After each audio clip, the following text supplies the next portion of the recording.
today's video, amot mo na ito ni mga kahoy, ano? Mga nakahatag o ka ng haum, landong, no? Mga kahoy ya, mga gamit.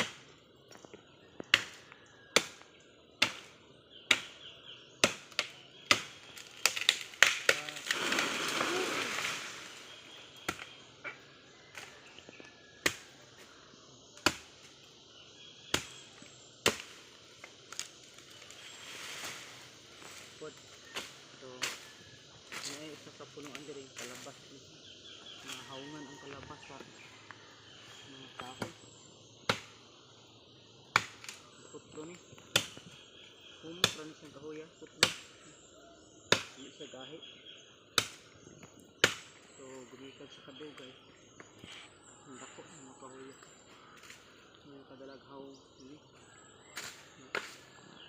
ang puninipyuhan kasi na puning tamnak sa hagin. Laging sayang ang yuta ulit ano, no? Kung tamnak pero napot o mapupo matumbahan ka diwa hinay dide ang kalabas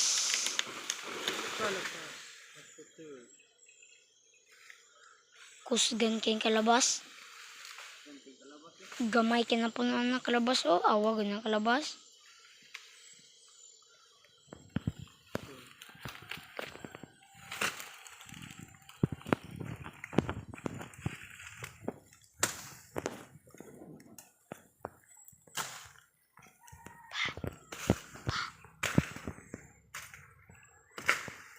kani